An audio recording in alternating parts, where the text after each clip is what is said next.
Los disturbios ocurrieron mientras la Asamblea Nacional votaba una reforma constitucional para ampliar el censo electoral en ese territorio. El texto autorizaría a las personas que se instalaron en la isla después de 1998, una quinta parte de la población, a votar en elecciones locales. Una reforma criticada por los independentistas kanakos que temen de que tenga como consecuencia la dilución de su voz y no se sienten escuchados por París. Comencemos con el tema de la descolonización y la autodeterminación. Los disturbios en Nueva Caledonia reflejan los desafíos persistentes de las regiones que buscan emanciparse de sus poderes coloniales, en este caso Francia. El Acuerdo de Nouméa de 1998 estableció restricciones al cuerpo electoral, lo que generó tensiones entre las aspiraciones de independencia y la permanencia dentro de la República Francesa. Desde una perspectiva de ética democrática y representación política, la reforma electoral propuesta busca abordar las inequidades en el proceso electoral y promover una mayor inclusión política. Sin embargo, las críticas se centran en cómo esta reforma puede socavar la voz política de la población indígena kanak. Nuestra mano sigue tendida, por lo que el presidente de la República propuso abrir nuevas discusiones entre los líderes políticos de Nueva Caledonia y el gobierno.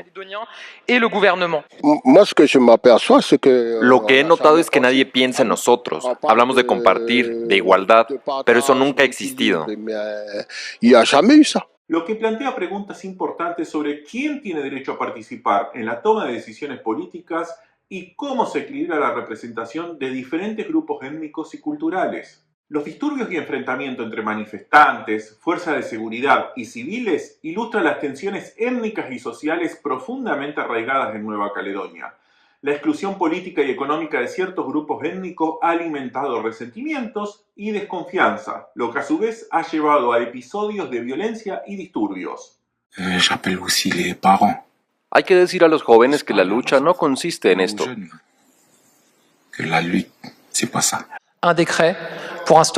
Es un decreto para instaurar el estado de emergencia en Nueva Caledonia, para que podamos restablecer el orden lo más rápido posible.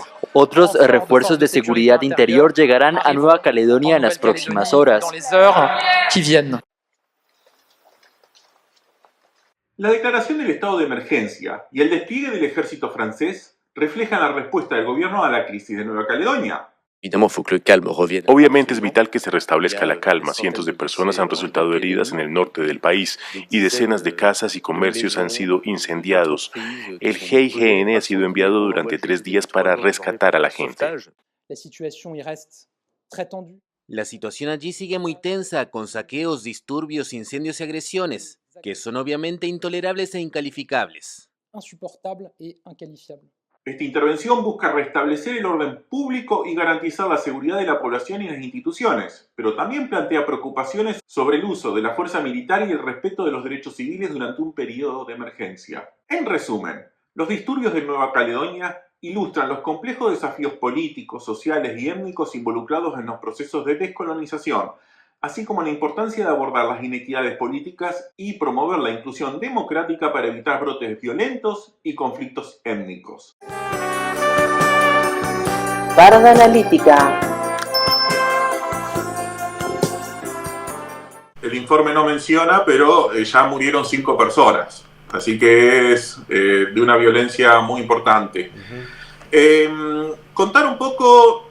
No lo conocen, la mayoría no hemos oído hablar de Nueva Caledonia, pero Nueva Caledonia es una colonia francesa. De todas las colonias, Francia fue incorporando reformas y esta es una colonia, la llaman sui generis, de hecho así dice la norma, sui generis, porque goza de un nivel de autonomía mayor que todas las demás territorios de ultramar franceses. Bien.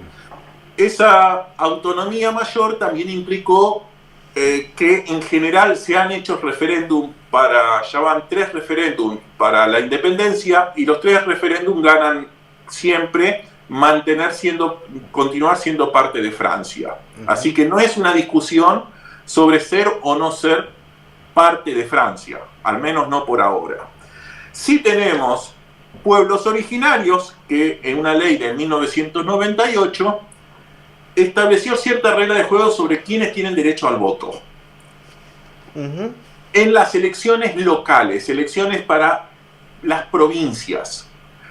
Todos los habitantes de las islas pueden votar a senadores y diputados del Parlamento Nacional francés, votan al presidente de Francia, pero a la hora de elegir autoridades locales a nivel de cada provincia, existe una diferencia en criterios.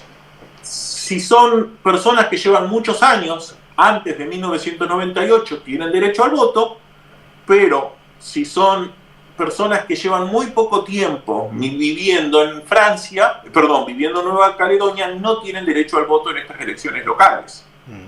Esto es parte de un arreglo para darle posibilidades a los pueblos originarios, porque obviamente acá tenemos población colonial, francesa, y tenemos población nativa, población de los pueblos originarios.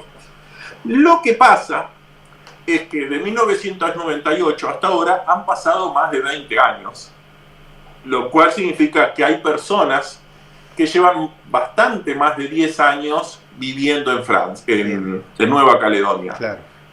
Franceses, hijos de franceses y también hijos de indonesios que llevan más de 10 años, migraciones de otros lugares que han ido a vivir acá, y estas personas pueden votar a todos, pero no cumplen con los requisitos para votar en las elecciones provinciales. La reforma busca que si esas personas llevan más de 10 años viviendo en forma continua dentro de Nueva Caledonia, adquieren el derecho a votar en las elecciones provinciales. Ajá. Los pueblos originarios toman cuenta que esto representa un quinto más de población que pasa a votar en elecciones donde el pueblo originario tenía ventaja. Por lo tanto, su voto se diluye si esta reforma se pone en práctica. Claro. Y este es esencialmente el conflicto, es un conflicto sobre una reforma electoral. Una reforma electoral que se pone en debate el derecho al voto con un razonable derecho a autogobierno de los pueblos originarios del lugar. Nueva Caledonia se encuentra en Oceanía, ¿no? Más o menos como para ubicarnos geográficamente. Correcto. En Oceanía es el famoso continente, tenemos Australia, sí, y rodeado de Australia de un montón de islas como Nueva Zelanda, Nueva Caledonia, Tonga, un montón de islas. Estas serían islas francesas. ¿Al oriente o al occidente de Australia? O sea, ¿en el Pacífico o en el Índico? Oriente, en el Pacífico entonces. Bien, correcto. Bien. Sí. Y estas cuestiones de los conflictos, yo cuando veía el informe pensaba, ¿no? Los conflictos coloniales no resueltos hoy a siglo XXI, algunos tuvieron alguna resolución, como fue el caso de la isla de Hong Kong en China, ¿no? Muy pocos en realidad. Tuvimos hace poco también la independencia de Barbados en América caribeña, ¿sí?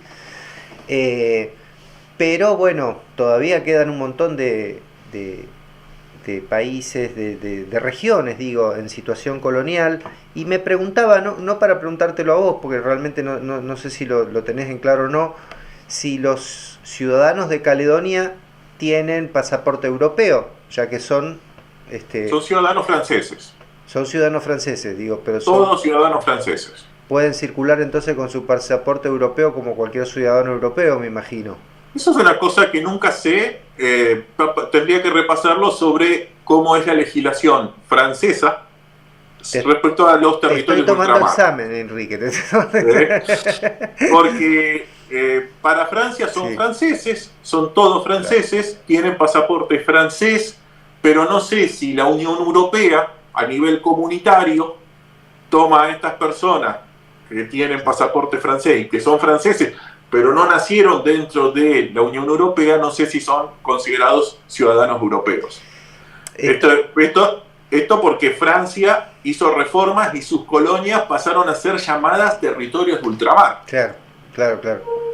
Que los cuales se autogobiernan y según Francia esto implica ya un proceso de reconocimiento de su independencia y pueden votar, y de hecho en Nueva Caledonia lo han hecho, votar si quieren seguir siendo parte de Francia o no. Hasta ahora han tenido 3 elecciones y en las 3 elecciones que se produjeron, la última fue en el 2020, sí, ganó mayoritariamente la pertenencia a Francia. Lo que no implica que sea minoritaria la otra postura. Es una posición importante, pero no es mayoritaria.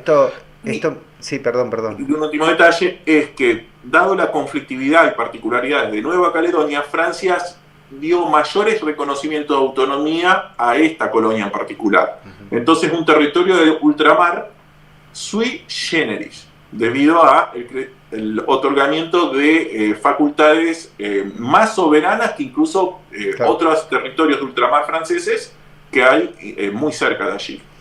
No, esto me llevó a recordar un antecedente histórico muy lejano, muy importante para la historia del continente latinoamericano y caribeño, que es que cuando se produce la Revolución Francesa en 1789, 3 años más tarde, en 1791, al grito de Liberté, Igualité, Fraternité, en Haití se levantan los negros haitianos y comienzan un proceso revolucionario, el primero de América del Sur, ¿sí? de América Latina, podríamos decir. Del mundo. No me acuerdo si es 2 años antes o 2 años después de que empieza la guerra de independencia en Estados Unidos. No. Esto fue en 1791. Fue después de la guerra, después de la independencia estadounidense y después de la Revolución Francesa. 3 años después de la Revolución Francesa, los haitianos deciden luchar por su libertad, ¿no?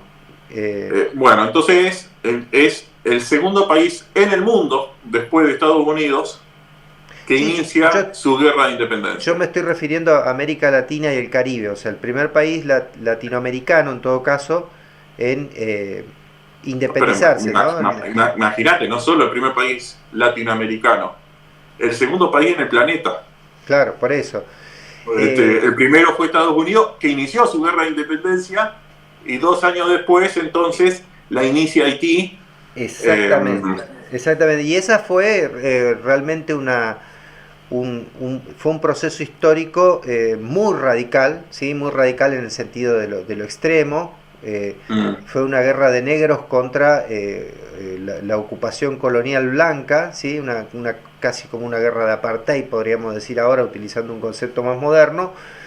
Que bueno, una vez asentado en el poder Napoleón Bonaparte, no permitió o quiso evitar, ¿sí?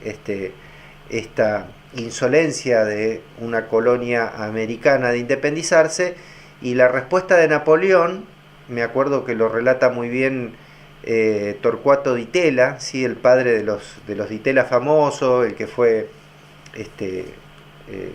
canciller, y otros más, otro más que también era un politólogo muy reconocido. Torcuato Di Tella relata que la respuesta militar de Napoleón fue enviar barcos con mastines, perros mastines hambrientos, que ni bien llegaron al territorio de la isla, fueron liberados para atacar a la población civil que estaba reclamando por la liberté, igualité et fraternité. Parada Analítica.